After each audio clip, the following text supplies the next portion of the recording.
Buenas tardes.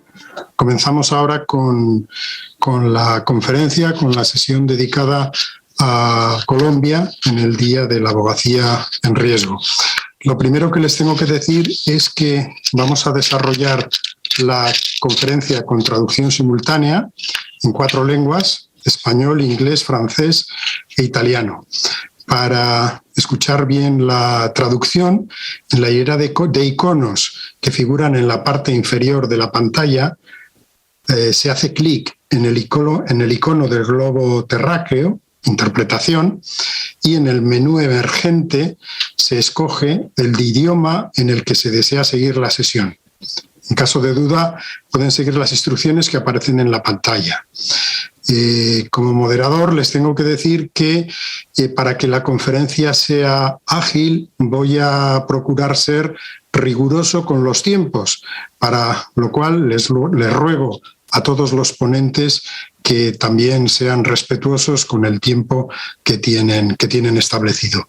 La apertura de la conferencia la hará el presidente del OIAD, del Observatorio Internacional de la Abogacía en Riesgo, don Francesco Caya, que tiene la palabra.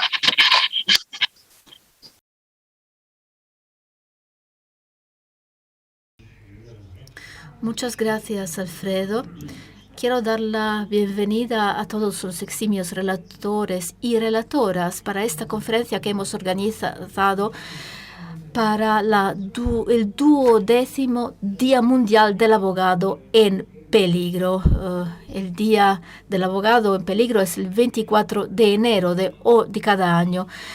Doy la bienvenida también a los colegas y colegas de los más de 40 colegios forenses que forman parte del Observatorio Internacional y doy la bienvenida también a abogados y abogadas de los colegios forenses que forman parte de la Coalición Internacional para el Día del Abogado en Peligro, junto con todos los demás que participan a este evento en línea.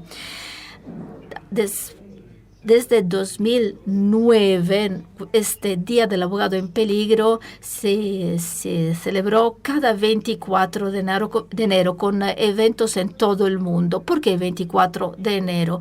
Porque el 24 de enero de 1977, 4 abogados y un colaborador fueron asesinados en su despacho en Madrid, en la calle de Atocha, 55.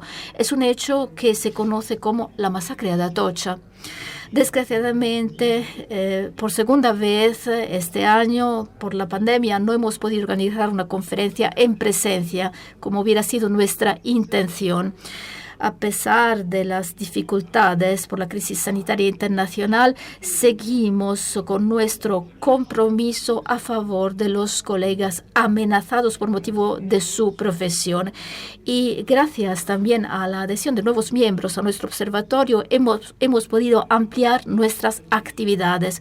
La pandemia ha aumentado las desigualdades, pero no han cesado las violaciones de los derechos humanos que se producen en tantas partes del mundo, llevadas a cabo en clara contradicción con las normas de Estado de Derecho y del juicio justo.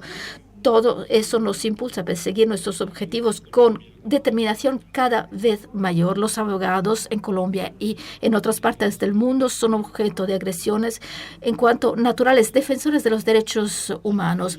Para intentar amordazarlos, a menudo son asimilados con sus clientes por gobiernos autoritarios que no dudan en detenerlos y condenarlos injustamente.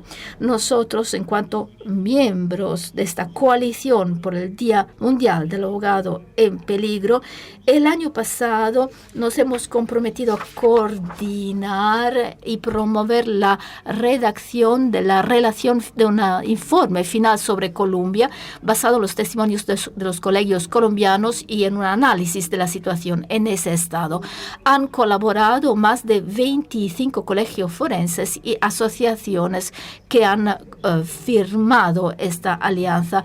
Al final de esta conferencia, conferencia concluiré con una serie de peticiones y recomendaciones.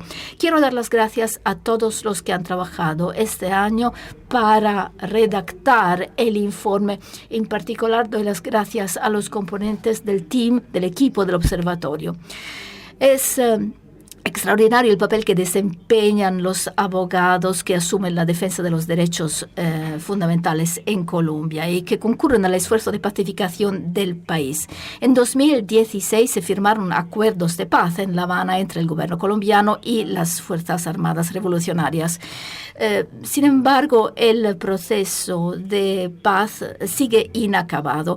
Por un lado, las negociaciones con los guerrilleros del Ejército de Liberación Nacional han sido suspendidos y por otro lado los grupos paramilitares y el tráfico de droga siguen cobrando fuerza.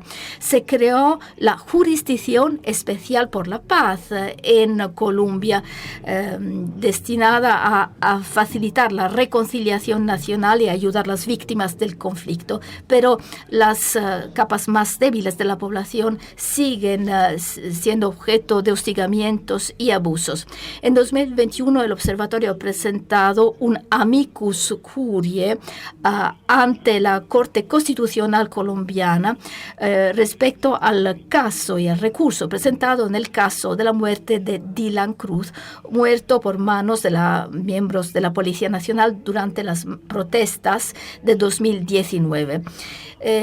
Se había pensado que la competencia para este juicio era de la jurisdicción penal militar, pero la Corte Constitucional el 17 de junio de 2021 ha afirmado que es competente en este caso la jurisdicción ordinaria para garantizar los derechos fundamentales también de las víctimas. Los abogados en Colombia son objeto de amenazas, agresiones y ataques cuando asumen temas sensibles: restitución de las tierras a los campesinos, víctimas de expolios ilegales, ejecuciones extrajudiciales, defensa del medio ambiente y cuestiones presentadas ante la Jurisdicción Especial por la Paz.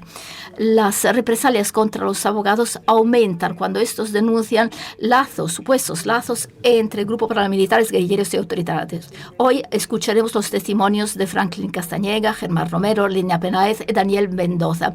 El colega y amigo Alfredo Irujo del Consejo General de la Abogacía Española presentará estos oradores y tomará la palabra también Joel Hernández, comisario y relator por la Colombia de la Comisión Interamericana de los Derechos del Hombre, y también tomará la palabra Diego García Sayán, relator especial de las Naciones Unidas sobre la independencia de los jueces y de los abogados. Y le doy inmediatamente la palabra para que pueda presentar su informe. Gracias. Buen día, buenas tardes a todas y todos, y mi agradecimiento por la oportunidad de poder compartir con ustedes algunas reflexiones y, por supuesto, empezando por rendir mi homenaje a las víctimas de aquel atentado terrorista ocurrido en Atocha hace 45 años, después de lo cual muchos lugares del mundo, y no solamente Madrid, han visto la reiteración de ese tipo de ataques al ejercicio libre de la abogacía. Hay un eco con el audio, no sé si está eso.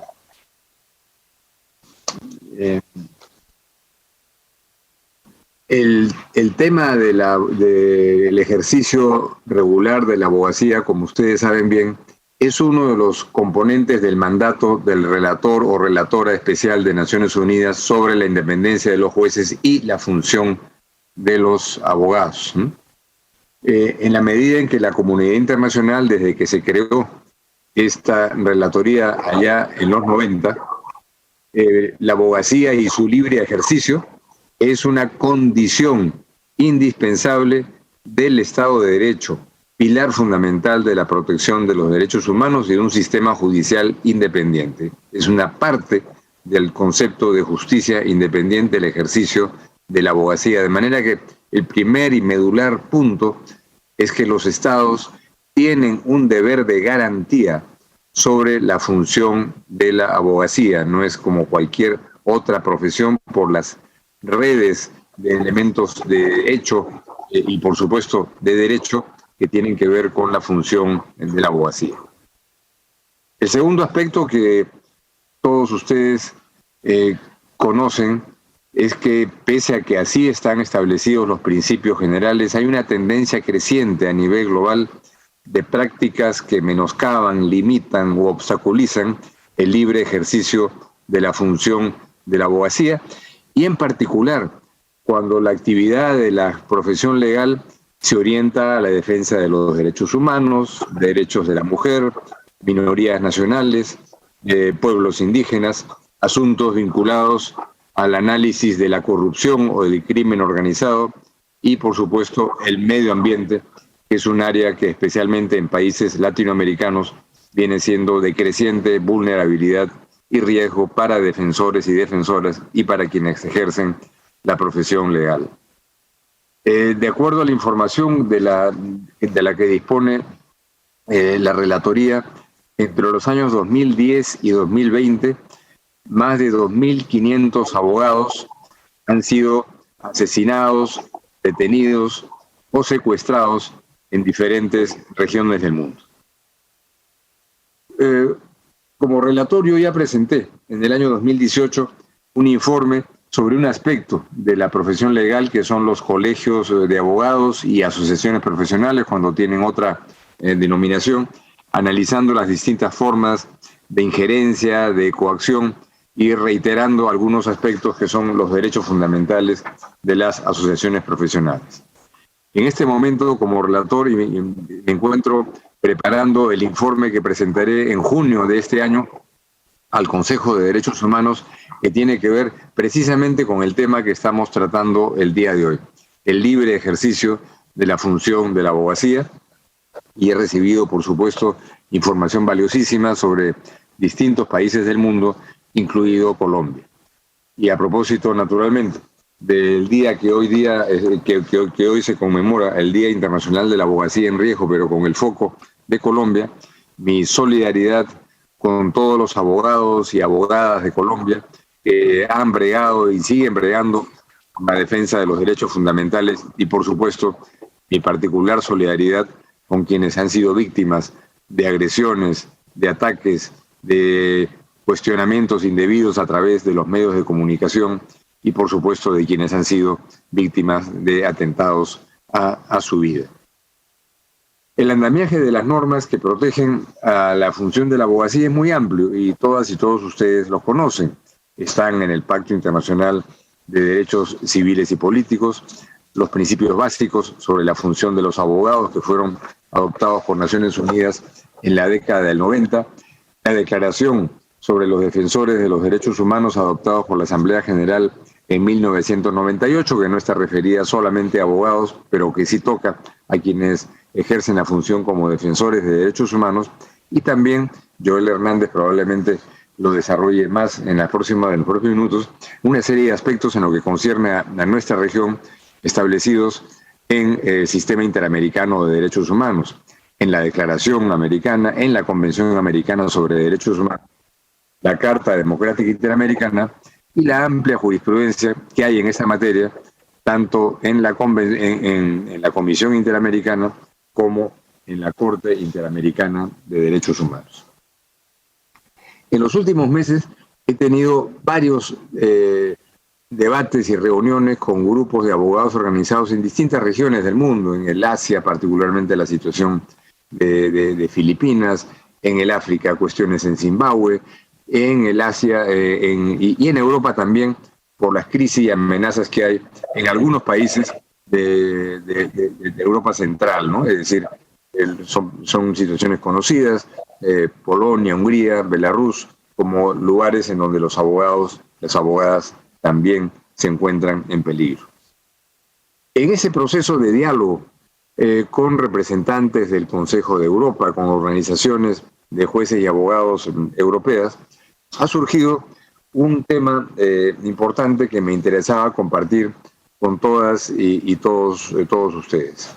Fuera de las normas que ya existen y que se conocen del Convenio Europeo sobre Derechos Humanos, que es un convenio de tipo general. El Consejo de Europa está explorando la posibilidad de tener un instrumento internacional que para algunos tendría que ser un instrumento vinculante, un tratado para la protección de los abogados. Y que en ese contexto podría ese instrumento ser abierto a que se hagan parte del mismo países que no son miembros del Consejo de Europa. Se ha ido avanzando en esa dirección y la última información de la que disponemos es que este año, en el primer semestre de este año, se pondrá en marcha una comisión de 15 expertos que tiene 2 años para preparar ese instrumento internacional. No está precisado en la convocatoria si será un convenio vinculante o otro tipo de instrumento, y que en ese proceso puede participar como invitados algunas organizaciones y personas. Me alegro poder compartir con ustedes que una de las entidades que ha sido invitada para poder participar y acompañar ese proceso es el relator de independencia de justicia de jueces y abogados de las Naciones Unidas. Yo dejo de ser relator a fines de este año, de manera que lo importante aquí no es la persona, sino el hecho de que quien ejerza la función podrá seguir participando en esa responsabilidad. Quiero comentar esto porque es muy importante pensar en que, sin perjuicio de los estándares ya establecidos, podría haber un instrumento vinculante movido por Europa al cual eventualmente se puedan hacer parte otros países de otras regiones del mundo. En un contexto en el que hay que reconocer el sistema multilateral no pasa por su mejor momento y en donde podría ser difícil conseguir que en el sistema interamericano o en el sistema universal hubiera un nuevo tratado sobre un tema tan sensible y tan importante como el de la función de los abogados. No voy a entrar aquí en mi comentario porque eso de alguna manera adelantaría cosas que tengo que poner en el informe que voy a presentar en el mes de junio. Creo que vamos a tener excelentes presentaciones en los minutos que vienen sobre la grave situación que enfrenta la profesión legal en Colombia, sino aquí recapitular con ustedes algunos patrones de ataque, de acoso y de interferencia a la función de la abogacía que hoy día están vigentes no solo en Colombia, sino en todas las demás regiones del mundo, con diferentes niveles de intensidad, por supuesto. Son 4, podrían ser más, pero tratando de ser esquemático, he identificado básicamente a 4. Primero, la victimización constante y creciente de abogados, abogadas que defienden los derechos humanos. No son que abogados que ejercen la profesión sobre cualquier tema, sino que ejercen una función en materia de derechos humanos, y hemos encontrado particular énfasis y gravedad de ataques en los siguientes países: en Camerún, China, Egipto, la Federación Rusa, Filipinas, Guatemala, Líbano, Marruecos, Palestina, Pakistán, República Islámica de Irán, Ruanda, Sri Lanka, Tayikistán y Turquía, como una expresión constante de ataque a los abogados que defienden los derechos humanos, y Kazajistán sería otro importante. En esto quiero simplemente comentar que en las últimas semanas una institución que la mayoría de ustedes conocen, que es CEGIL, ha promovido y ha publicado ya el llamado Protocolo de la Esperanza, que es un instrumento que busca ser una herramienta internacional para la protección de quienes defienden los derechos humanos, abogados o no abogados. Vale la pena utilizar ese Protocolo de la Esperanza como una herramienta que refuerza hoy día la capacidad de acción de la abogacía. En segundo lugar, fuera de los abogados y abogadas que defienden los derechos humanos, los casos que están vinculados a la seguridad interna. Esto es algo que en mayor o menor medida se presenta en diferentes lugares del mundo: Turquía, Myanmar, Irak, en este momento menos en América Latina, un poco menos, que son aquellos casos en donde tribunales que tienen que ver con asuntos graves de seguridad interna, como el terrorismo, por ejemplo, hace que muchas veces los abogados que están involucrados en ese caso acaban siendo también víctimas de persecución por la asociación que se hace con los presuntos delitos que tienen que defender. Eso está ya claro a través de ciertas disposiciones de la ley antiterrorista en Turquía. Eso ha pasado en Myanmar después del golpe de Estado de febrero del año pasado. Y en Egipto hay una reiteración y una abundancia de abogados en este país que sufren oleadas de represión por defender a islamistas en asuntos que tienen que ver con seguridad interna. Tercero, otro grupo, otro bolsón de ataque permanente a la función de la abogacía son aquellos casos que tienen que ver con investigaciones sobre corrupción, en la medida en que la gran corrupción, que está perfectamente bien establecida como delito internacional por la Convención de Naciones Unidas sobre la corrupción, tiene que ver muchas veces con esferas altas del poder, con estructuras criminales, y que naturalmente genera retaliación sobre los abogados o abogadas que investigan o que promueven acciones judiciales en esa materia. Hay numerosos casos en Guinea Ecuatorial, Guatemala o Venezuela, para mencionar dos países de nuestra región y por supuesto en otras regiones del mundo. Y el cuarto y último lugar, último punto, que no en orden de importancia, sino simplemente en orden de exposición, es el de la identificación del abogado con su cliente. Es una de las mayores transgresiones que hay para el libre ejercicio de la abogacía en diferentes partes del mundo. Pasa en América Latina, pasa en Colombia con la defensa de dirigentes indígenas, de dirigentes ambientales, en donde tiene que ver, por lo general, con casos sensibles, casos políticos, casos de minorías nacionales, medio ambiente, derechos humanos, minorías LGBTQ, que son las áreas más importantes de algo tan grave como la identificación de los abogados con sus clientes. Hay un caso grave de la Federación Rusa en donde el abogado de un disidente en ese país, Iván Pavlov, está hoy día detenido por defender a alguien que no le gusta al señor Putin. Entonces, no quiero extenderme mucho más porque la agenda para hoy es numerosa. Aquí me dice, hay una notita que dice casi no se oye. Si casi no se oye, no sé si sigo hablando. ¿Se oye lo que estoy diciendo?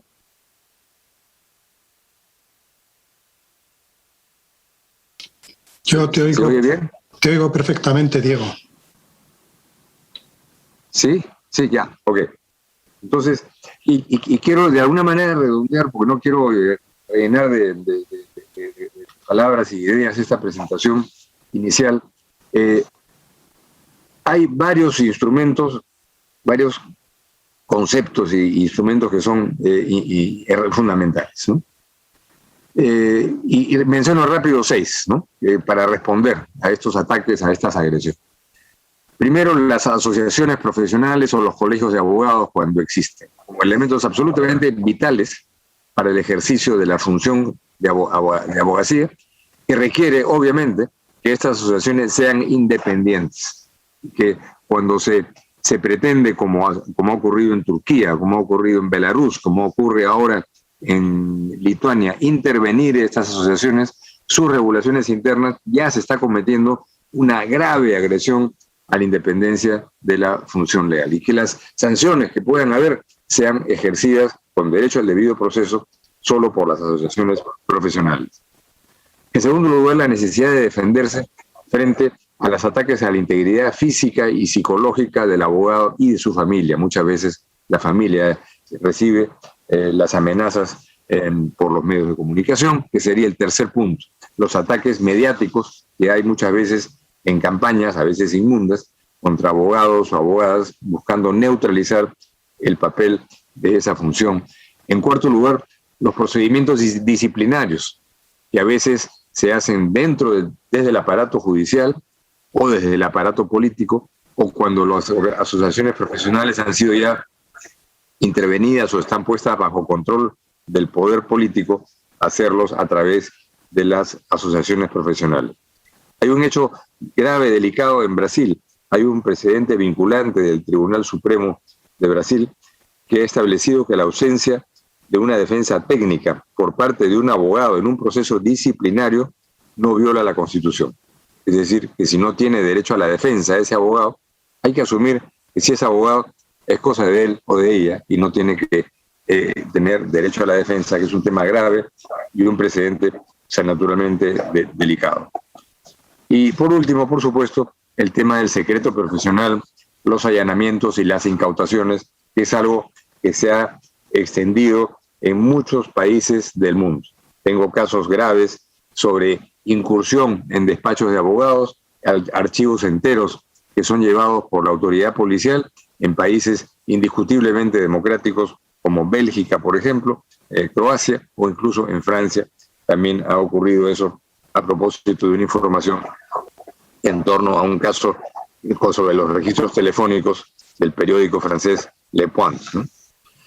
Entonces, esta reflexión inicial que quería compartir con ustedes antes de que entremos directamente en materia a propósito de la abogacía en Colombia, tiene que ver con ubicar en el contexto global un fenómeno serio que está ocurriendo en buena parte del planeta. En segundo lugar, la necesidad de tener herramientas sólidas que puedan retroalimentarse o interactuar con los diseños que se están haciendo en otros lados, con amenazas que ya están ocurriendo que puedan también empezar a reproducirse en nuestros países y en el propio Colombia. Y por último, con respuestas. Respuestas que tendrían que primero reafirmar los principios ya existentes. El principal de ellos son los principios básicos adoptados por Naciones Unidas hace más de 30 años. Y por supuesto, la discusión y la atención sobre la posibilidad de un instrumento vinculante al cual se podría abrir para la incorporación de países que no sean solo parte del Consejo de Europa, como un debate, un proceso que valdría la pena estar al tanto y darle seguimiento. No quiero ampliar más mi presentación inicial para estar dentro del límite de tiempo establecido, no sin, de nuevo, compartir mi profunda y leal solidaridad con todas las abogadas y abogados que vienen bregando desde tiempo atrás en Colombia por la defensa de los principios que conforman el Estado de Derecho, por hacer ahora que la justicia transicional pueda cumplir los propósitos para los cuales fue diseñada y puesta en funcionamiento, y porque el Estado de Derecho pueda ser más temprano que tarde una realidad coherente, consistente, amplia y sólida, no solo en Colombia, sino en todos los países de nuestra región latinoamericana. Muchísimas gracias y quedo a disposición de cualquier comentario o pregunta y, por supuesto, de debates posteriores en los que pueda ser invitado a participar. Muchas gracias. Muchas gracias, Diego, primero por tus palabras de recuerdo a los abogados de Atocha, por las palabras que has manifestado en apoyo a toda la abogacía en riesgo y también por la trascendencia que has dado y la importancia que has dado a los colegios de abogados libres e independientes. Es cierto que todos los abogados y abogadas en riesgo del mundo merecen nuestra atención y hay muchísimos países que lo requieren, tú has enumerado muchos de ellos. Pero hoy, con motivo del Día de la Abogacía en Riesgo, nos vamos a centrar en la situación de los abogados y abogadas colombianos, que es a quienes se ha dedicado esta edición. Y a continuación, para ello, tengo el placer de presentar al siguiente ponente, que es Franklin Castañeda, que nos va a ayudar a conocer y entender cuál es el contexto en el que se enmarca el ejercicio de la abogacía en Colombia. Franklin Castañeda es abogado colombiano y presidente del Comité de Solidaridad con los Presos Políticos, que constituye la organización más antigua de Colombia dedicada a la defensa de los derechos humanos. Por su labor como abogado comprometido y por la búsqueda de responsabilidad criminal de autoridades estatales, el señor Castañeda ha sufrido una intensa estigmatización, viendo aumentado el riesgo para su seguridad. Franklin, muchas gracias por acompañarnos y cuando quieras tienes la palabra. Muchísimas gracias a usted. quiero presentar en principio mi saludo, por supuesto, a las personas que nos ven en este momento, sumarnos también a la conmemoración de los abogados de Atocha, y un poco también manifestar nuestros deseos de que este tipo de hechos no se vuelvan a repetir en ninguna parte del mundo. Yo creo que para ello es importante actividades como la que realizan ustedes el día de hoy y que ya llevan, entiendo, 22 años o 12 años, realizándose, y como es la conmemoración del Día de la Abogacía en Riesgo. Agradecer que hayan seleccionado nuevamente a Colombia y en particular a quienes ejercemos la abogacía en este país para que sea nuevamente objeto de reflexión en este 24 de enero. Yo quisiera dividir mi intervención en 3 partes. La primera de ellas, por supuesto, es hablar del contexto de la violencia sociopolítica y el conflicto armado en Colombia. La segunda parte, hablar del contexto de la protesta social.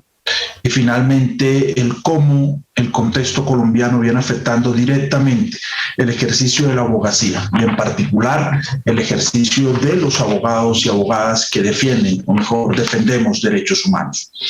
Lo primero es que, como todo el mundo lo sabe, en noviembre del 2016 firmamos un acuerdo de paz en Colombia, un acuerdo que debería haber puesto fin a una parte importante de nuestro conflicto armado.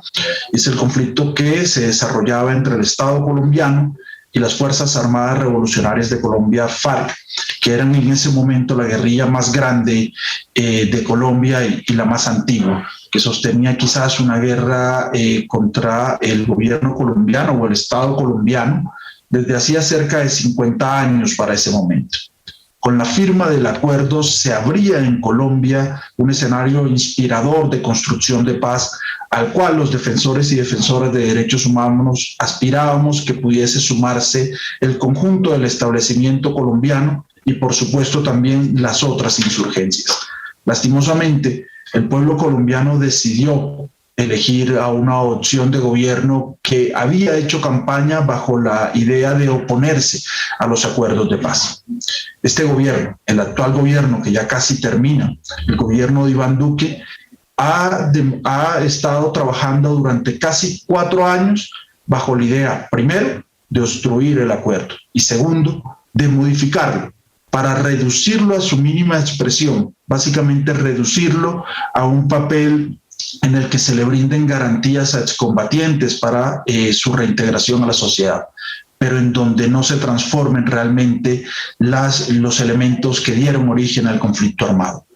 Esta política de obstrucción y de saboteo al acuerdo de paz lastimosamente ha traído una consecuencia adversa, y es el paulatino retorno de Colombia a una situación de mayor conflictividad y a una situación que en las cifras que voy a compartir nos devuelven básicamente a cerca de 20 años atrás en cuanto a derramamiento de sangre y conflictividad armada.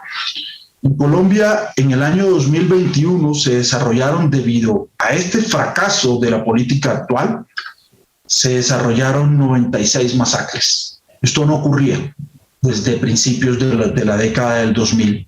En estas 96 masacres, 338 personas fueron asesinadas. Solo en lo que va corrido de este año, en los 24 días que va corrido de este año, se han realizado 10 masacres en Colombia, 29 personas han sido asesinadas.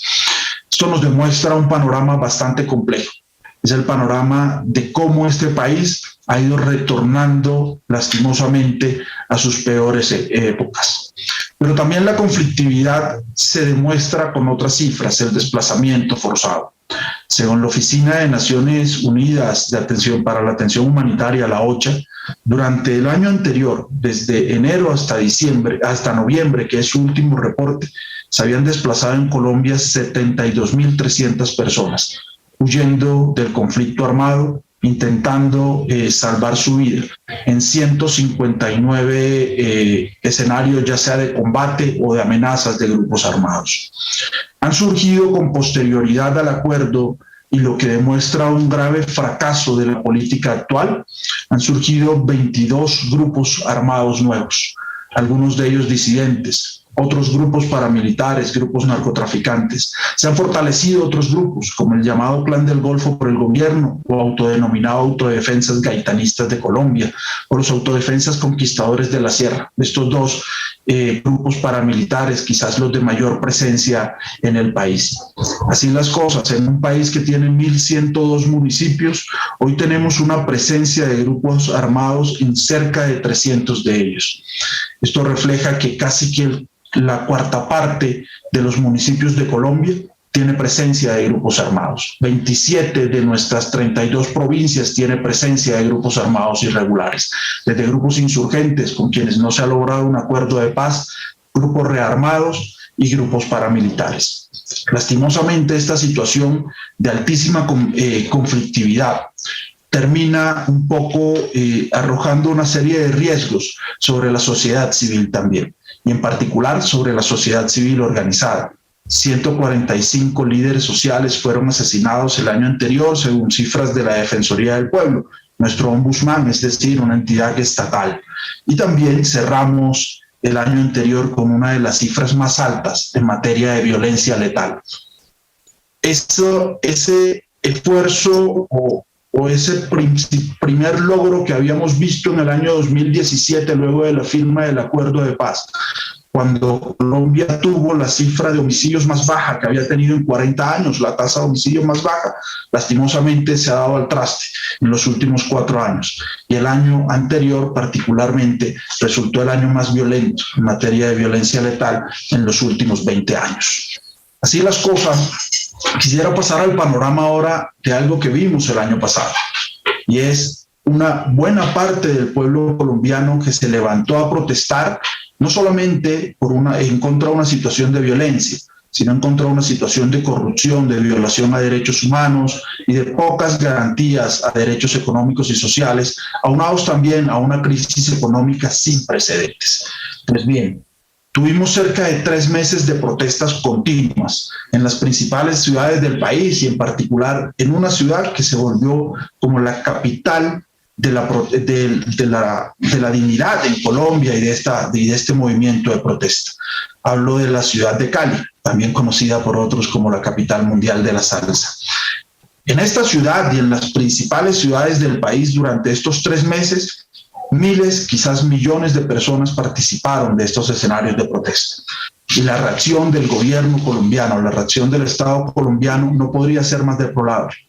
Primero, avanzó en un escenario de estigmatización muy fuerte que terminó legitimando de una parte la acción represiva de nuestra fuerza pública y de otra parte la vinculación de particulares a labores de la fuerza pública y a violaciones abiertas a los derechos humanos.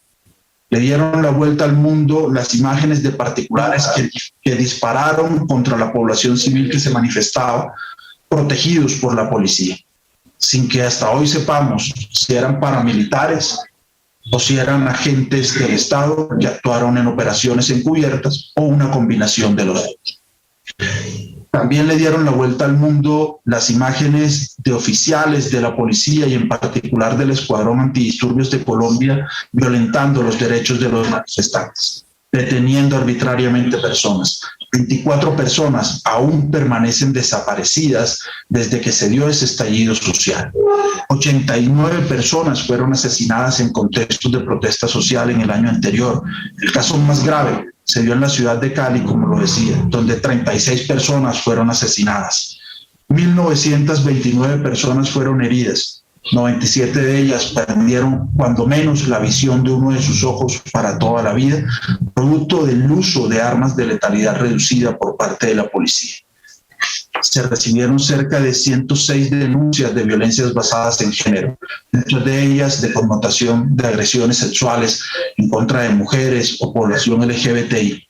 343 personas fueron agredidos por defender derechos humanos y más de 120 periodistas fueron agredidos en el contexto de la protesta social.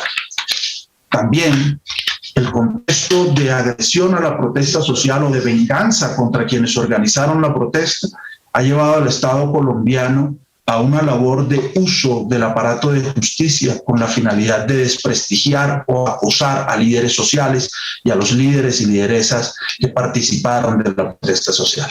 86 personas se encuentran judicializadas en Colombia por liderar procesos sociales que significaron protestas. No solo de la protesta grande de la cual estoy hablando, sino también las protestas que se han llevado a cabo, por ejemplo, contra empresas de la industria extractiva y otras.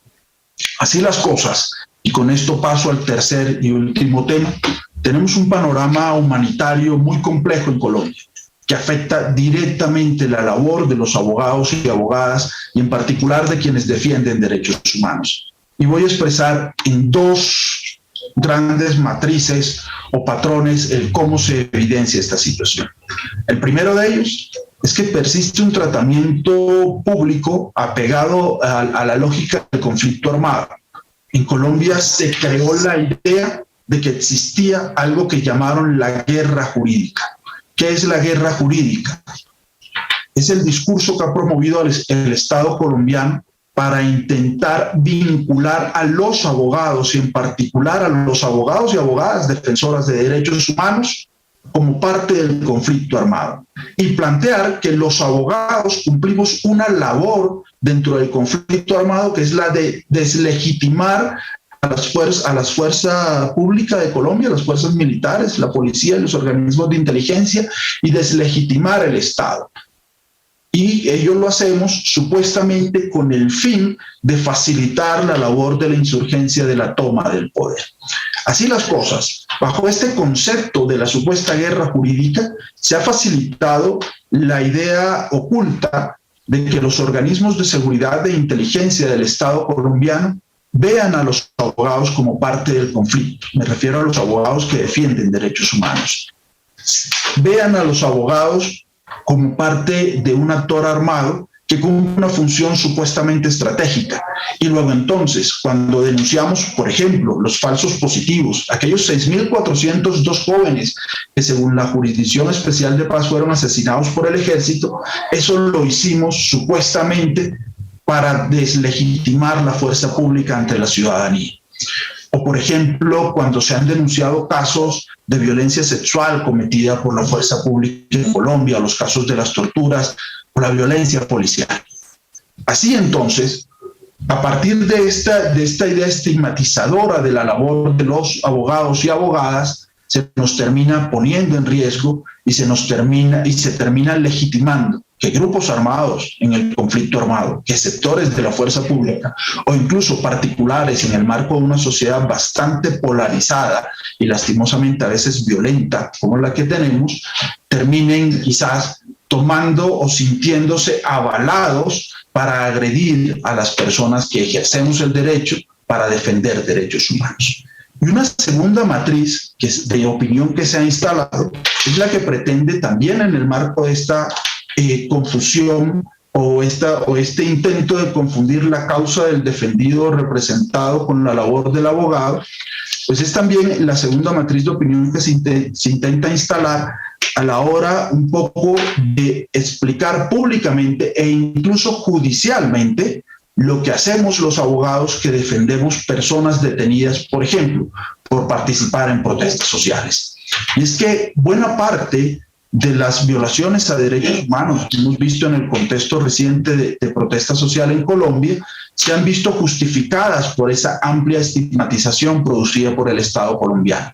Y parte de esta estigmatización se ha ido desarrollando con un discurso muy concreto, y es el de la idea de que la protesta en Colombia fue impulsada por grupos internacionales y nacionales amigos del terrorismo, y que esos grupos no solamente actúan de manera armada, sino que se infiltraron en la sociedad civil para protestar, y que los abogados defensores de derechos humanos que atendemos a los detenidos de la protesta, en teoría somos la cuarta línea de acción de estos grupos. Estoy citando exactamente lo que ha planteado el Estado colombiano, y que esa cuarta línea de acción de estos grupos tiene el objetivo de socorrer a sus integrantes cuando sus integrantes han caído en desgracia. Así pues, esta estigmatización que recae sobre nuestra labor no solamente termina ocasionando un desprestigio público a la misma, sino que lastimosamente termina ocasionando decenas de agresiones. Y con esto termino.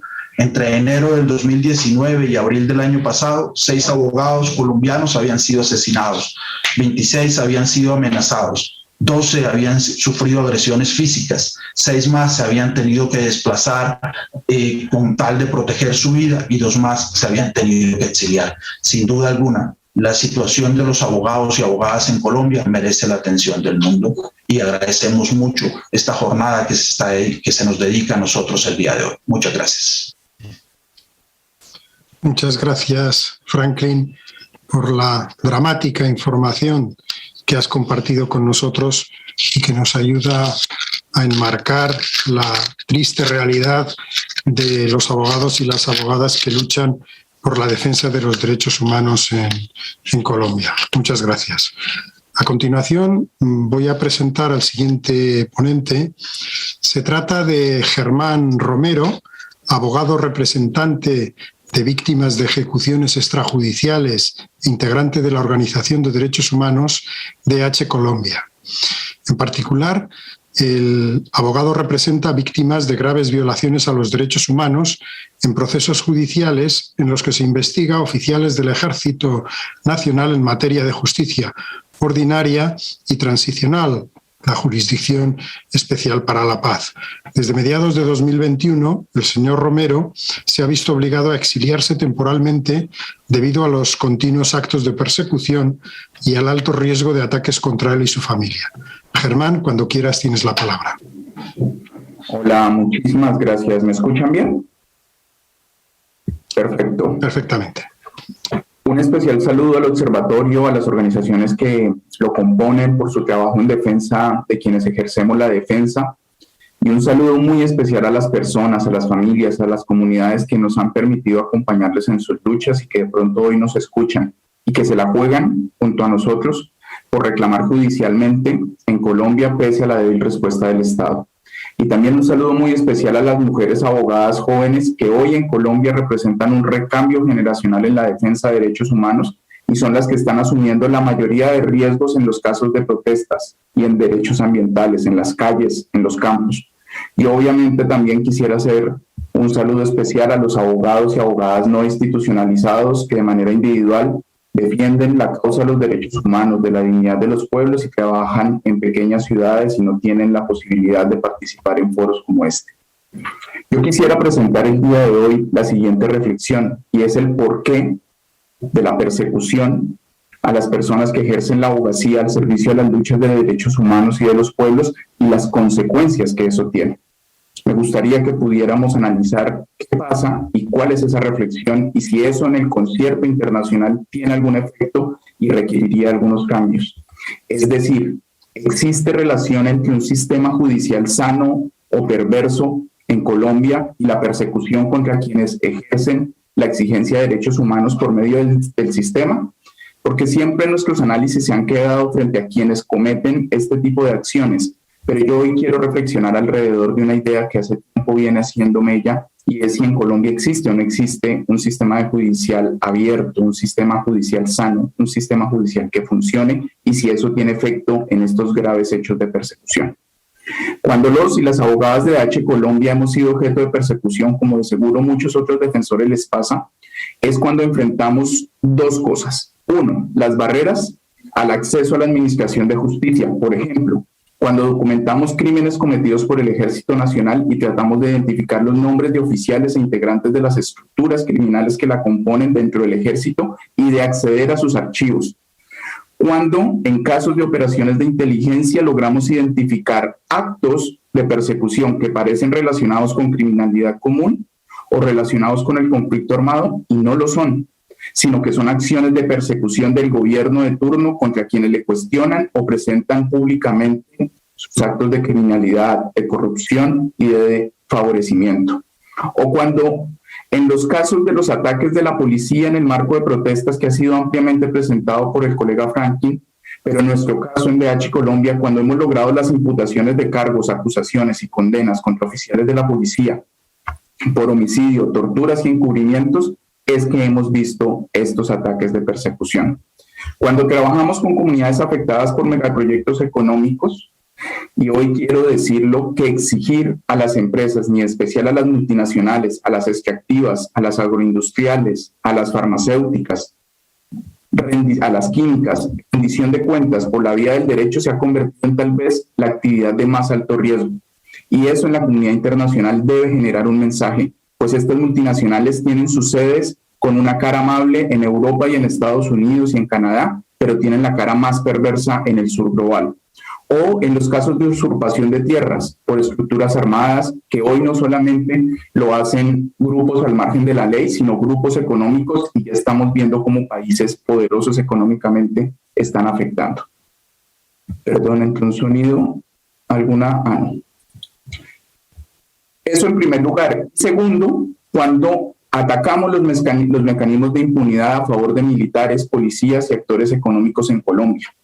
Dentro de Colombia, dentro de la justicia colombiana, existe un militarismo gigantesco al interior de la justicia ordinaria y de la justicia transicional que hoy se ha firmado y que se ha creado a partir del acuerdo de paz y la que existía con el acuerdo de paz anterior del año 2005. Hay un trato desigual a favor de los miembros de las fuerzas de seguridad que desprecia a la vez a las víctimas y a sus representantes. Hay una fiscalía que protege a los perpetradores cuando están asociados al poder, cuando no investigan, y los abogados deben cumplir la labor de impulsar los casos en materias de pruebas, llevar testimonios, presentar forenses, citar a posibles responsables, hacer los análisis jurídicos que le corresponde a la Administración de Justicia, lograr la apertura a favor de las víctimas, hacer las solicitudes de imputación. Cuando debemos pelear que la justicia penal militar no conozca este tipo de casos y hacer el papel que debe hacer la Fiscalía de sustentar esas solicitudes ante los órganos de justicia en Colombia. Cuando debemos impulsar acciones constitucionales para que los fiscales y jueces cumplan con debida diligencia, plazo razonable y debido proceso a favor de los marginalizados, de los oprimidos, de los pueblos indígenas, de las comunidades rurales y de las víctimas. Es ahí cuando tenemos los actos de persecución. Cuando hemos pedido desde DH Colombia que la Fiscalía impute generales y coroneles por masacres como la cometida contra la Comunidad de Paz de San José y que los directores de la Policía Nacional le investiguen por acciones de inteligencia ilegal en protestas, es cuando nos han robado los computadores, nos han desaparecido los archivos y nos han hecho sabotaje informático en nuestra oficina. Cuando le hemos exigido a la Justicia Especial para la Paz que niegue beneficios oficiales del Ejército Nacional y les exija verdad, es cuando han llamado a nuestras casas para amenazarnos de muerte en momentos donde saben que tenemos fragilidades. Cuando denunciamos a jueces y fiscales que protegen con sus actuaciones a agentes de inteligencia, es que nos han perseguido a nuestras familias. Cuando logramos avances en contra de policías por asesinar jóvenes en la protesta, es cuando roban las cámaras de seguridad de nuestras casas y nos imponen vigilancia permanente en el trabajo y cuando nos desplazamos hacia las ciudades de audiencias. Cuando usamos medios jurídicos para evidenciar que las estrategias de priorización, tan de moda hoy en la justicia nacional e internacional, y de negarse a investigar las más de 30.000 desapariciones forzadas que existen en nuestro país, es cuando nuestras hijas han sido perseguidas, lo que nos ha llevado o a renunciar o, como en mi caso, a buscar exilio. En todos estos casos, la Administración de Justicia Ordinaria y Transicional no ha hecho su tarea y son los abogados junto a los familiares, las comunidades, la que deben hacer parte de ese trabajo que no hace el sistema. Tomar el riesgo de hacer lo que le corresponde a un Estado de Derecho es que viene la persecución. Traducir a la opinión pública la trama del terror estatal y empresarial y asumir los costos políticos y de seguridad que debería hacer la Administración de Justicia. Es por eso que los ataques a víctimas y abogadas que luchan por las demandas de justicia, de rendición de cuentas, dejan en evidencia que en Colombia lo que le llamamos justicia es una apariencia. Lo mismo que en general en América Latina. Lo que yo estoy denunciando acá es que en el fondo hay una negación del Estado de Derecho y la inexistencia de una democracia en sentido material cuando se ataca a víctimas y abogados. Así, cuando hace pocos meses la Corte Constitucional colombiana, la que ha sido reconocida como progresista en el mundo, censuró la Comunidad de Paz de San José de Apartado para denunciar las violaciones de derechos humanos cometidas por la Brigada 17, es que dio paso a que aumenten los ataques en contra de esta comunidad. Cuando la JEP niega los derechos a una mujer como Anfamir Castillo, cuyo hijo fue ejecutado por el ejército y permite que los perpetradores gocen de libertades sin aportar la verdad, facilita que la persigan, atenten con armas de fuego contra su vida y hoy está escondida, desplazada y su esposo haya muerto sin atención digna en salud por no haber podido ir al médico en muchos meses. Cuando la Fiscalía General de la Nación Colombiana no acepta investigar las cadenas de mando de las operaciones donde fueron asesinados jóvenes en la protesta social en Cali o en Bogotá o en los pequeños municipios, es que las abogadas de DH Colombia y otras abogadas que llevan los casos deben redoblar sus medidas de protección por los riesgos que hay cuando documentan los casos y cuando están en la protesta en las calles. Cuando la JEP no investiga y sanciona los fraudes contra la justicia que asesores militares hacen, es que viene la judicialización contra nosotros. Finalmente, ante este escenario vemos con la mayor preocupación que los gobiernos del norte global hablen que en Colombia hay una democracia, que existe Estado de Derecho. ¿Cuál tan falsedad es esa?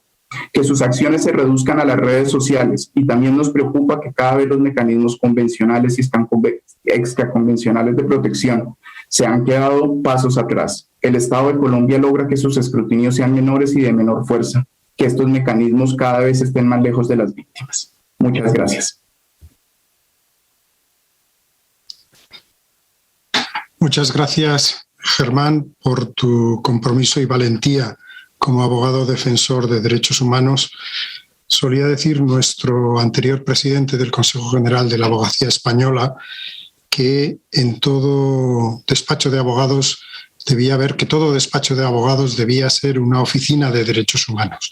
Yo creo que tú eres una prueba palpable, efectivamente, de ese compromiso de la abogacía con los derechos humanos. Bueno, seguidamente tenemos la oportunidad de escuchar el testimonio de Lina Yajaira Peláez, abogada y antropóloga, defensora de los derechos humanos. Lina forma parte del equipo sociojurídico de la asociación Nomadesc, que lleva ya más de 20 años defendiendo los derechos humanos en una de las zonas más conflictivas de Colombia, como es el Valle del Cauca y el Cauca. En su trabajo como abogada de la asociación Nomadesc, acompaña comunidades indígenas, comunidades afrodescendientes y comunidades campesinas del suroccidente. Lina también representa a víctimas de graves violaciones de derechos humanos cometidas por la fuerza pública en el marco de las protestas sociales de los años 2019 y 2021. Bienvenida, Lina. Tienes la palabra cuando quieras. Muchísimas gracias. Extendemos un fraterno saludo a todas las personas que hoy asisten a esta conferencia, que también es un acto de memoria. Hoy saludamos especialmente al Observatorio Internacional de Abogacías de la Asociación Nómades y desde la Universidad Intercultural de los Pueblos por hacernos parte de este ejercicio. En el marco del contexto que ya han brindado mis colegas, quisiera aterrizar un poco el caso de la asociación y un poco cómo hemos vivido también la defensa de los derechos humanos desde la mirada jurídica que tenemos en el caso de Nomadesc.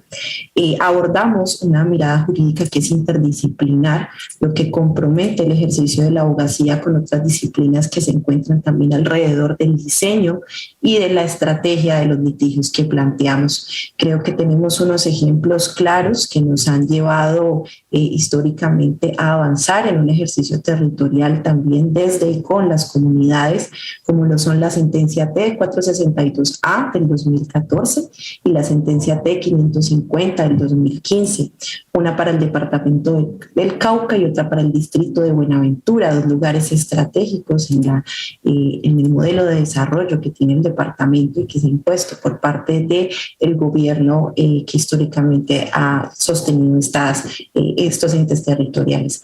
Hemos avanzado en una oposición al modelo de desarrollo, por tanto, en una oposición a los actores que lo reproducen. En el caso de la T462A del 2014, emitida por la Corte Constitucional Colombiana, avanzamos en una oposición a la hidroeléctrica La Salvajina, que hoy beneficia a la empresa Celsia, perteneciente al grupo Argos, y que ha costado la vida de innumerables comuneros y comuneras, especialmente comunidad indígena y comunidad afrodescendiente que se encuentra alrededor de esta represa y que hoy ve todos sus derechos humanos y también la mirada que tenemos desde los derechos de los pueblos totalmente vulnerados.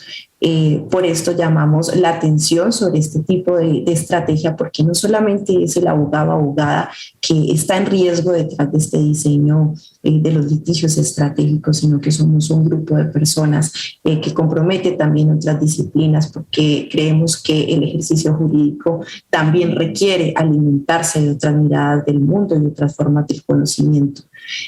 Por tanto, destacamos esa labor que se ha venido adelantando por la asociación y por muchos líderes y lideresas que también hacen parte del proceso de formación como la Universidad Intercultural de los Pueblos. En esa misma línea, ya desde una mirada más desde los derechos civiles y políticos, nos detenimos a hacer un acto también de memoria y reconocer los pilares que han dejado cimientos importantes para el derecho, para el ejercicio y la defensa de los derechos humanos en este país. Destacando a Eduardo Maño Mendoza, asesinado el 18 de abril de 1998, pionero en la defensa de los derechos humanos y que su crimen hoy se encuentra todavía en total impunidad. De igual forma destacamos a los abogados que no han sido graduados de ninguna universidad, pero que sus comunidades les reconocen como tal. El líder Temístocles Machado, del municipio de Buenaventura, fue asesinado el 27 de enero del 2018, y el líder indígena Álvaro Ulcue Chocue y el líder sindical Manuel Gustavo Chacón, quienes también han hecho un ejercicio de la defensa de los derechos humanos totalmente comprometidos con un diseño jurídico de esa estrategia. Y dejando esto un poco conectado con el riesgo que hoy organizaciones como la Asociación Nómades, quienes hacemos parte de ellos, nos enfrentamos. Creo que el contexto de la movilización social y la razón por la que Colombia hoy está siendo foco de muchas organizaciones internacionales, repito, ya fue documentado por mis colegas, un contexto de movilización álgido en el 2021, que nos pone también en diferentes lugares en términos de participación dentro del proceso penal, desde la defensa técnica y desde la representación de víctimas. Hoy la asociación tiene la posibilidad, gracias a la confianza que han brindado familiares víctimas de la fuerza pública, especialmente de la Policía Nacional, del Escuadrón Móvil Antidisturbios y el Grupo de Operaciones Especiales GOES, quienes han sido los titulares de ejecuciones extrajudiciales, torturas, tentativas de homicidio, lesiones oculares, actos sexuales en contra de mujeres, entre otros, y que han dejado como víctimas pues, a las personas que se han movilizado durante el ejercicio que se vivió en el 2021. Tenemos un caso específico, que es el caso de Siloé, en el que se encuentra ya una posibilidad, se abre una posibilidad de que haya justicia. Sin embargo, nos enfrentamos a las barreras que ya fueron también nombradas por el colega Germán, en las que no es claro el ejercicio de la Fiscalía y la investigación a profundidad que se quiere hacer. En este caso, puntualmente el día 3 de mayo del 2021 fueron asesinados 3 jóvenes bajo la comandancia de 3 oficiales, 2 oficiales, uno de la Policía Nacional y otro del GOES. Esa audiencia de imputación fue al finalizar del año pasado. Tenemos una continuación de ella este año y tenemos una fiscalía que no solicita una medida de aseguramiento para estos oficiales y tampoco les reconoce bajo el accionar, sino solamente como posición de garante por omisión dentro de la participación que tienen en el crimen. Para nosotros como representación de víctimas, pues esto es insatisfactorio, es también una mirada, una forma de no garantizar justicia y sobre todo garantías de no repetición en los casos. Por esto, y qué pena que avance un poco rápido, pero el tiempo es corto, identificamos también algunas situaciones de persecución y hostigamiento a nuestro ejercicio. Hemos documentado puntualmente el último caso en octubre del año pasado, previo a esta audiencia, y también en el marco de la defensa técnica de jóvenes que están siendo criminalizados por la Fiscalía y perseguidos por su participación en las protestas sociales en el municipio de Buga. Recordar que Cali fue una de las ciudades más afectadas del departamento, pero ciudades como Yumbo y Buga también fueron altamente afectadas por la represión por parte de la fuerza pública y hoy son afectadas por la persecución judicial que se adelanta por parte de Fiscalía y otros entes.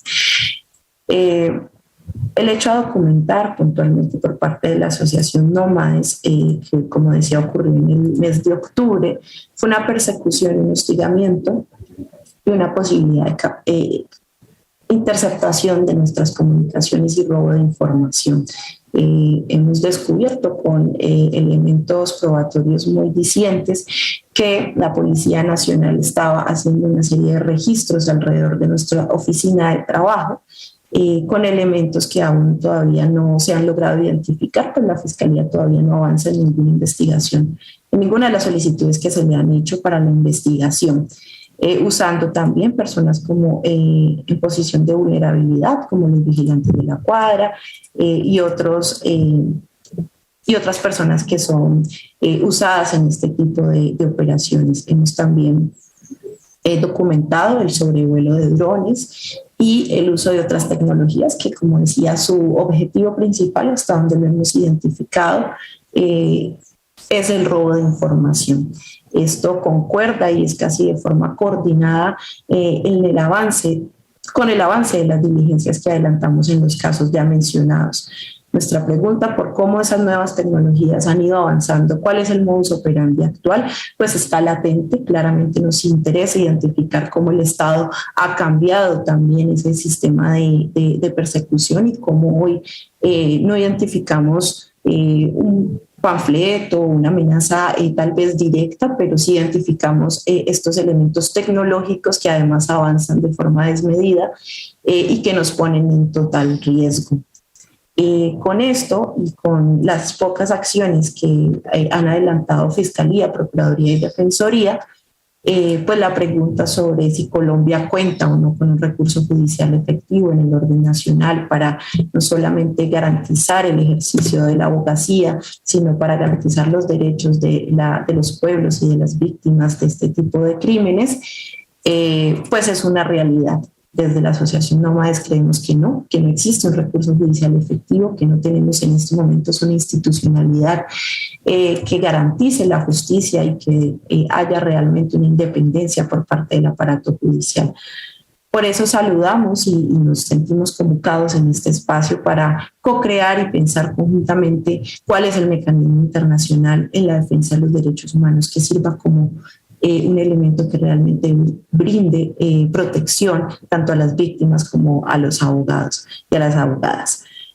Por esta razón, saludamos también los avances que fueron nombrados por el comisionado Diego García frente al convenio y esperamos que claramente en algún momento sea vinculante para Colombia.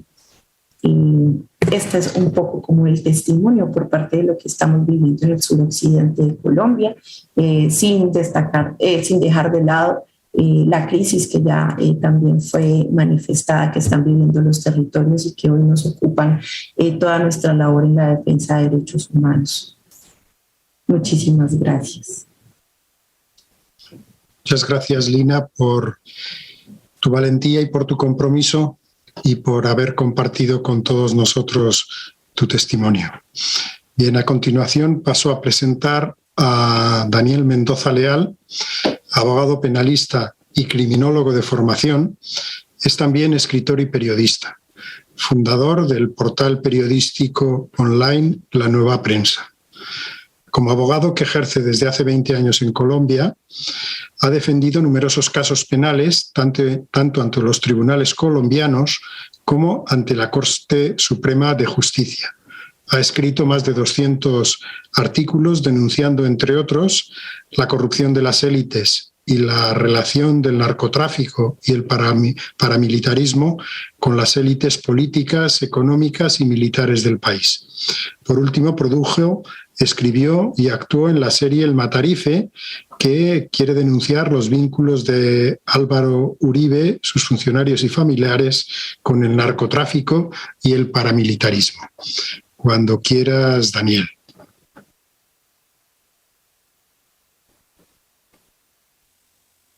No me habilita el video.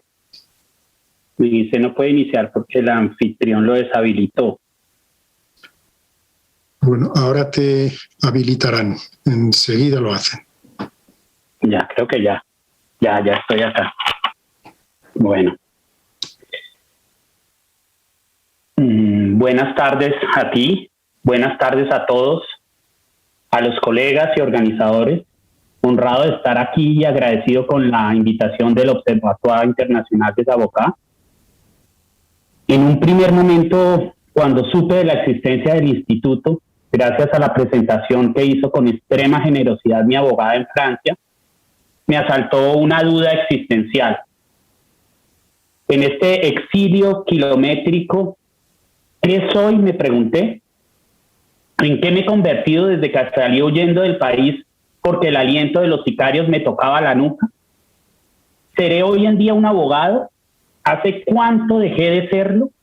¿O será que no ha dejado de ejercer el derecho a pesar que lleve ya años sin pisar el despacho de un juez?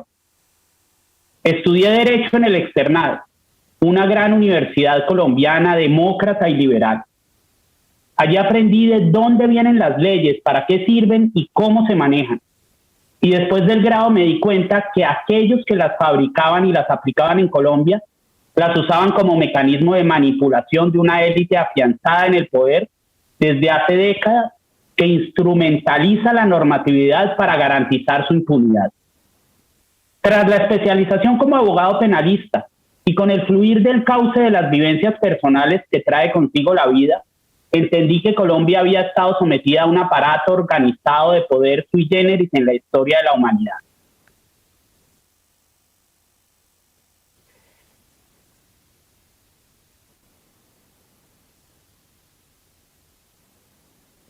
Porque en Colombia, a diferencia de lo que sucede en México, en otros países latinoamericanos y en varios lugares del planeta, el gobierno no tiene vínculos con el narcotráfico. El gobierno no tiene vínculos con el paramilitarismo.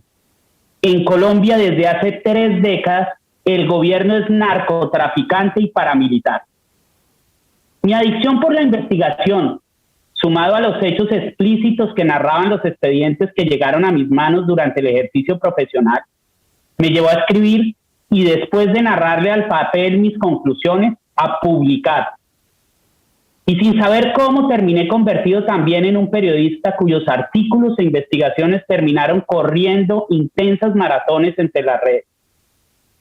Debo decirlo, sin el derecho no hubiera escrito ni una palabra, pues mis escritos vienen siendo la traducción al lenguaje común, desprovisto de los tecnicismos propios del derecho y de sus ciencias conexas como la sociología y la antropología, de los hechos que vinculan a la élite colombiana con nuestras más profundas desgracias. El asesinato sistemático de líderes sociales, periodistas y las masacres de familias y poblaciones enteras. Y en el medio de todo, el artífice del genocidio y quien preside esta corporación criminal que gobierna Colombia, el hoy expresidente Álvaro Uribe Vélez. El mismo que me mandó a matar desde que escribí y produje la serie Matarif, que me llevó al exilio desde que este mandatario dio la orden explícita a los 2 grupos narcoparamilitares más peligrosos del país de acabar con mi vida. Hecho que obra en grabaciones allegadas a la Fundación para la Libertad de Prensa por un senador de la República. Hoy en día mi socio en lo jurídico, Juan Trujillo Cabrera, quien aún se encuentra en el país, está en riesgo latente. La serie cuenta con 2 temporadas. Ganó todos los procesos que se interpusieron en su contra. Sin embargo, después de 2 años de triunfo ante juzgados y tribunales, el expediente fue a parar a la Corte Constitucional y me encuentro ante el hecho surrealista que la magistrada Paola Meneses, que ha de efectuar la ponencia, fue empleada y amiga íntima desde el colegio del presidente actual, el muñeco de trapo de Álvaro Uribe Vélez, mencionado en la serie por corrupto y narcotraficante, Iván Duque. Esta magistrada ha abierto un debate probatorio de forma completamente irregular.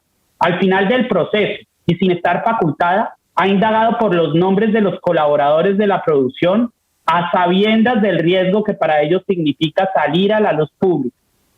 Y ahora pretende vulnerar nuestro derecho de defensa, ampliando el objeto del proceso a todas las temporadas, cuando en primera instancia nos defendimos tan solo sobre los 2 primeros episodios de la primera temporada, que para ese momento eran los únicos que habían salido al aire. Es decir, está obrando como lo debe hacer un engranaje más del aparato al que pertenece. No sé qué vaya a pasar. Confío en que la Corte Constitucional observe el asunto de forma imparcial y que los demás magistrados obren bajo el imperio de la ley. Estas son las razones que hoy me tienen frente a ustedes y que me llevaron sin saber cómo ni cuándo a terminar convertido en lo que soy ahora. Un subversivo sin fusil ni camuflado, armado de un computador y una cámara que pretende defenderse y hacerle mucho daño a un sistema narcoparamilitar, disparando desde el terreno del amor y la bondad ideas e información periodística, empacadas en literatura, imágenes, música y en general a través de una puesta en escena artística siempre demarcada por las doctrinas jurídicas y los expedientes judiciales. Eso es Matarife, la serie, que ha acumulado más de 30 millones de vistas en el canal oficial y que ha sido vista por más de 60 millones de personas en otros canales a través de las aplicaciones telefónicas. El 31 de enero grabo la voz en off y el 2 de febrero en España y Suiza inicia el rodaje de la tercera temporada.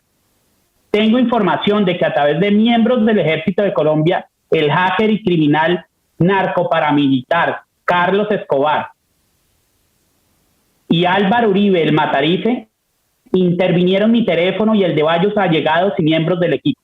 Es por esto que aprovecho el espacio para dejar estos nombres como constancia por mi vida y la de mis allegados. Mil gracias.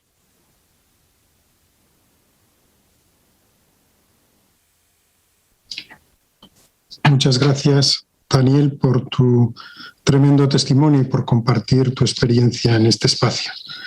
Bien, ahora es el momento de presentar al último ponente.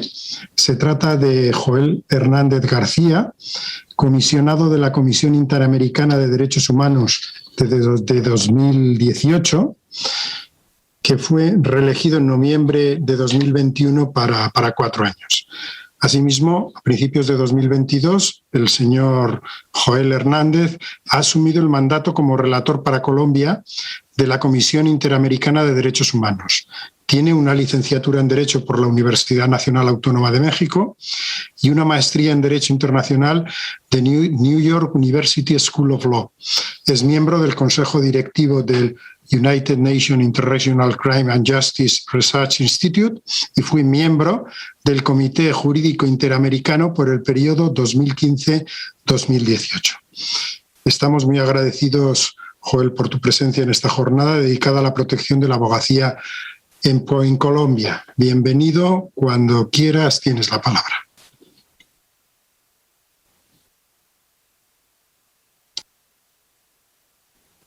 Ahora sí, creo que ya estamos conectados.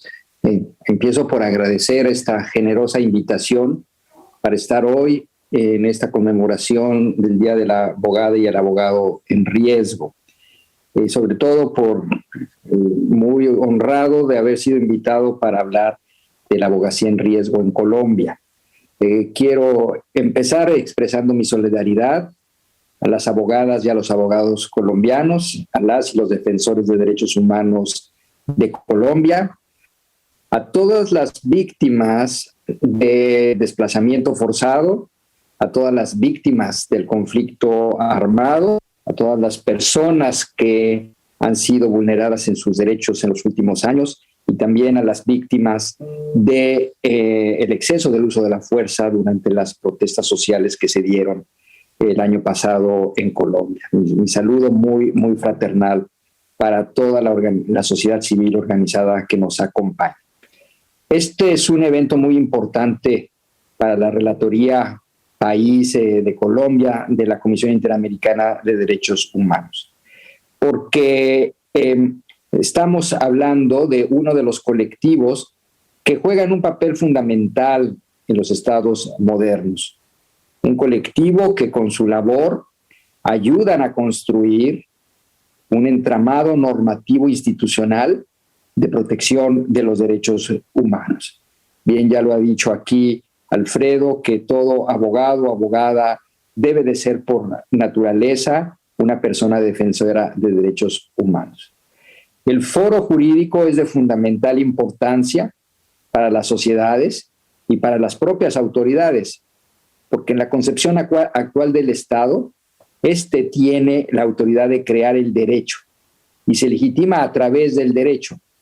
Por ello, los operadores jurídicos como abogados, juezas, fiscales, entre otros, ayudan a la configuración de las reglas.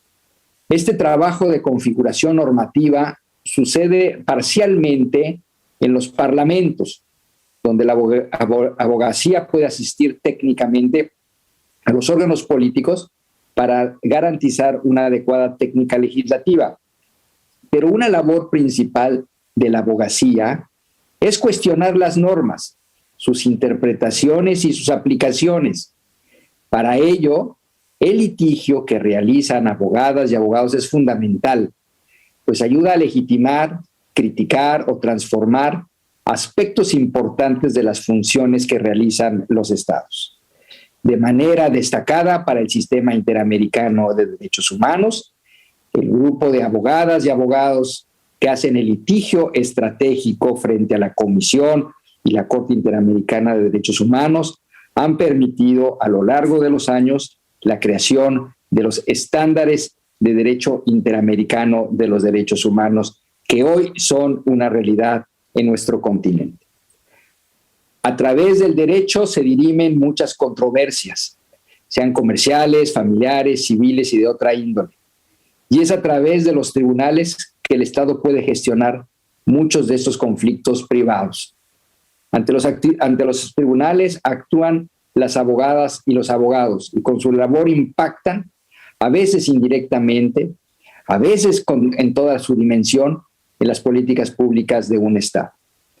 El sistema de derecho internacional de los derechos humanos, tanto a nivel universal como a nivel interamericano, ha sido creado a través de complejos procesos políticos e históricos que han tenido sucesivas reivindicaciones y han ayudado a expandir el manto de protección de los derechos, tanto al acrecentar y detallar el catálogo internacional de los derechos humanos, como al proteger de mejor forma a diversos grupos situados en desventaja histórica o sistémica, como son las mujeres y las niñas, las personas LGBTI, las personas racializadas o que sufren otras formas de intolerancia racial o étnica, las personas refugiadas y las solicitantes de asilo, las personas damnificadas por desastres, entre otros grupos.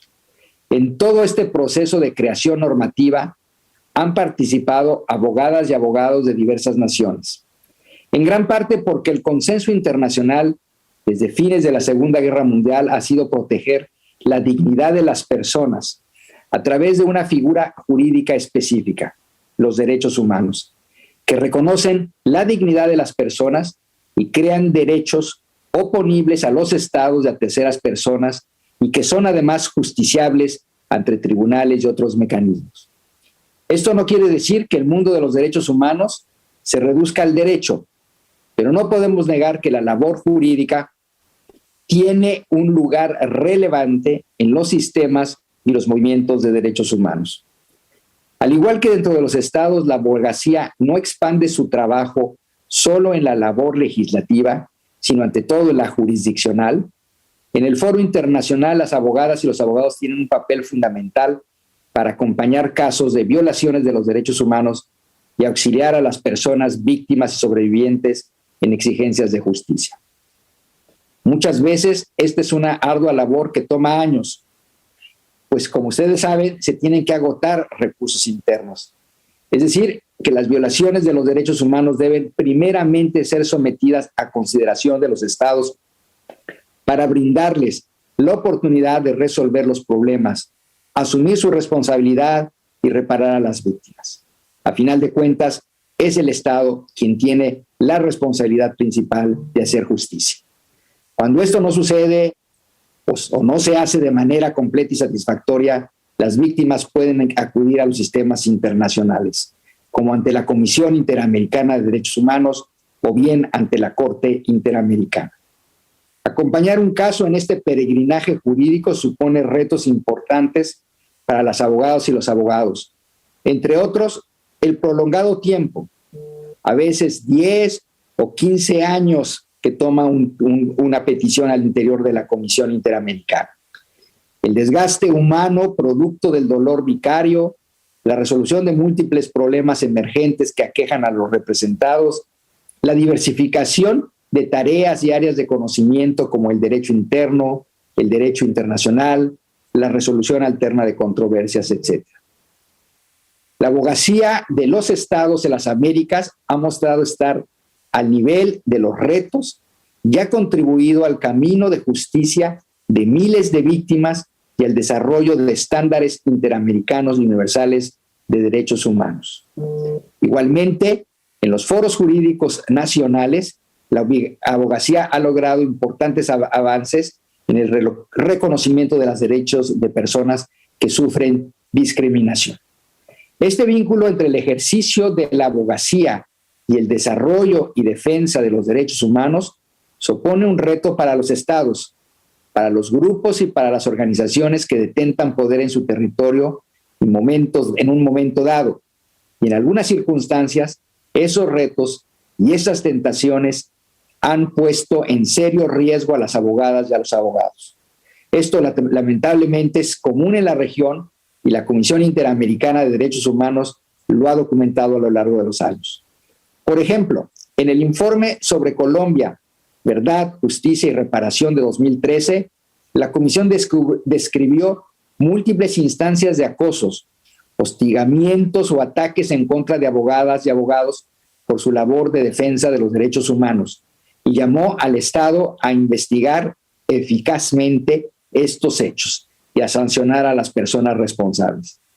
En su informe anual 2020, la Comisión Interamericana repitió sus preocupaciones por la impunidad en casos de ataques a personas defensoras de derechos humanos, ataques que en algunos casos son dirigidos a abogadas y abogados. Los ataques contra abogadas y abogados toman múltiples formas, ya las ha detallado el relator especial Diego García Sayán. Hay, sin embargo, otros tipos de ataques que no inciden en la integridad física de las personas, pero sí en su integridad psíquica y que pueden tener efectos perturbadores en el ejercicio de la profesión y las labores de defensa de los derechos humanos. Es el caso de los hostigamientos, los seguimientos, la vigilancia ilícita, las intervenciones de comunicaciones privadas, incluso formas de abuso en el ejercicio de facultades de las autoridades como revisiones administrativas y fiscales. También ocurren procesos de deslegitimación de la labor de abogadas y abogados como cuestionamientos personales para afectar su labor profesional, ataques para los clientes a quienes representan o la introducción en el discurso público de que los sistemas de derecho internacional atacan a la soberanía o los intereses de los estados. Como ha determinado la Corte Interamericana en el caso Galindo, Cárdenas y otros contra Perú, abro comillas, la figura del abogado y el desarrollo libre e independiente de su profesión debe considerarse como un elemento fundamental del proceso, pues su existencia coadyuva a garantizar el Estado de Derecho en una sociedad democrática. Cierro comillas. Por lo que las injerencias abusivas en su labor, incluyendo las persecuciones administrativas o penales basadas simplemente en el ejercicio de la abogacía, son claramente contrarias a la Convención Americana, tal y como lo estableció la Corte Interamericana en el caso Tristán Donoso contra Panamá. Los estados tienen el deber de prevenir ataques y de sancionar los que lleguen a ocurrir. Asimismo, deben tomar las medidas pertinentes para evitar cualquier forma de hostigamiento en contra de la abogacía. Para proteger esta importante labor de abogadas y abogados, es fundamental que los estados instauren políticas públicas orientadas a su protección, que incluyan mecanismos eficaces, no solo de reacción, sino de prevención de riesgos. Es recomendable que estos mecanismos sean evaluados de forma periódica para asegurar que siguen respondiendo a la realidad en el terreno. Las medidas de protección que se tomen deben ser aceptables para las personas beneficiarias y no deben tener la intención o el efecto de inhibir su práctica profesional o que abandonen la representación letrada en unos u otros casos. En el caso de Colombia, se ha establecido un mecanismo de protección a personas defensoras de derechos humanos y periodistas, mecanismo que se ejecuta a través de la Unidad Nacional de Protección y que es el instrumento con el que cuenta el Estado para que se lleve a cabo la prevención de atentados en contra de personas defensoras de derechos humanos, pero también se lleve a cabo la investigación y el enjuiciamiento de quien resulte responsable. Quiero concluir simplemente señalando que la mejor forma de diseñar políticas, normas y mecanismos es hacerlo de la mano de quienes se espera beneficiar para asegurarse que se están tomando en cuenta los aspectos relevantes, que hay una puesta en común de los objetivos y estrategias y que además habrá un impacto adecuado. En suma, la labor de las abogadas y los abogados seguirá generando controversias. Esa es parte de su naturaleza, pero cualquier diferendo debe ser encauzado de forma democrática e institucional, respetando derechos y reconociendo los aportes que hacen a la sociedad. Sin abogadas y abogados independientes de presiones y del poder, todas las personas estarían más inseguras. Una abogacía en riesgo supone una sociedad en riesgo de perder sus libertades. Muchas gracias. Muchas gracias, Joel, por tus interesantes y rigurosas palabras. Y muchas gracias también por tus referencias a la abogacía. Bien, por último, me queda ceder la palabra a Francesco Caya, el presidente del Observatorio Internacional de la Abogacía en Riesgo, que dará cierre a esta jornada. Por mi parte, muchas gracias a todos y a todas y mucho ánimo y todo nuestro apoyo a la abogacía colombiana. Presidente, querido Francesco, cuando quieras.